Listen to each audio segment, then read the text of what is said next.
The Anaheim Triple Crown was probably one of the most exciting races we've seen. Of course, we're only like 3 races in, but gosh, I'm excited to cover all the cool things that happened, the winners, the losers, the crashers, the flashers that happened, man. It was crazy. Good racing, lots of action. Let's jump into it. RJ Hampshire looked phenomenal in qualifying and ended up winning race number one of the 250 West. RJ's riding really well, in my opinion, until he made his little snafu in the second race, and then we kind of started to feel like maybe RJ is just going to do RJ, which is show us a lot of inconsistency, but no less doubt towards the guy. He is capable of getting wins, but RJ is just inconsistent at the end of the day. The next big thing that really popped out was the crash that McAdoo had during qualifying as well. He had a crazy little accident during qualifying that kind of made some of us a little uncertain of whether or not he was going to be in the main event. However, he did race all 3 races. He did have some bad luck throughout the evening as well, but Cameron's crash was actually a little more, it just looked like it stunned him a little bit, but he was good to go. Let's talk about Jet Lawrence and the Triple Crown curse that he seems to have to deal with every every year. I don't think it's the format. I think he even mentioned that it's not the format at the end of the race. He salvaged a pretty solid second place at the end of the night. He did okay, but he just had some loop outs, some crashes, and things of that nature that kind of just ruined the overall night for him. Big shout out to Levi Kitchen because Levi just did what it took, and that was have consistency at the end of the night. But man, I'm telling you. Jet, as fast as he is, didn't do good in the Triple Crown format. Now he slowed himself down in that last race, race number 3, which he looked really, really good in that moto. But overall, Jet's just got that curse of the Triple Crown, man. He can't seem to get it to work right for him.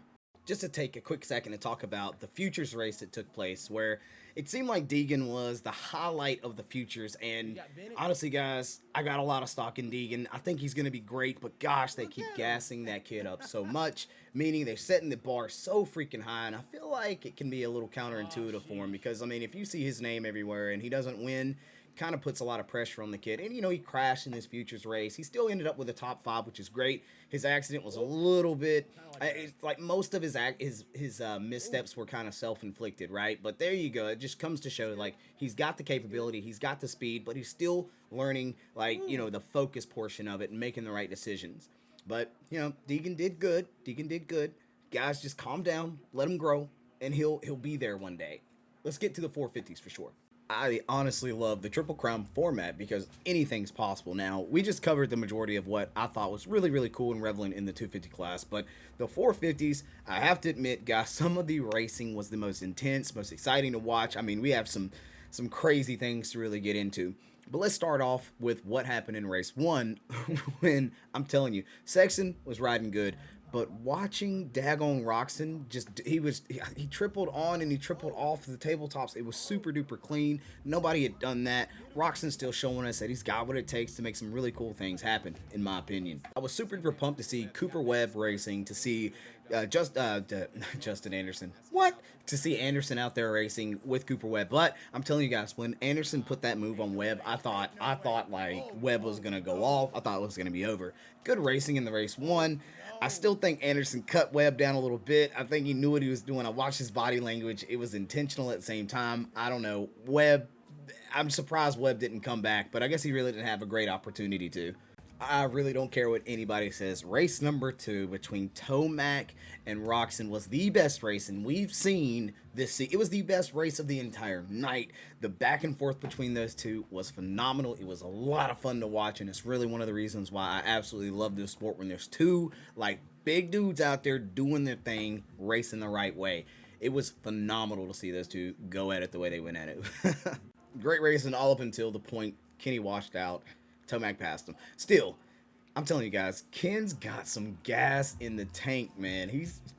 I don't know. It was good racing in my opinion. All right, the next biggest highlight that I could possibly think of from the night was the race between Eli Tomac and Cooper Webb. It was phenomenal. You could tell Eli was trying to be creative and do whatever he could to get past him, leading to Tomac kind of misjudging a jump and crashing, which is rare. Like, he doesn't crash like that. Normally, he lays it down in a turn or, you know, something simple. But to see Eli go up in the air and almost I mean, I was kind of worried, honestly. I oofed at the moment because I was like, oh no.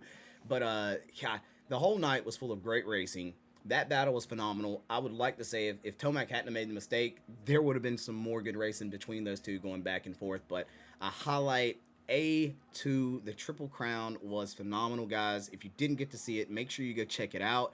All I got is little highlights for you guys, but gosh, mad good racing. We'll see you guys with the next update.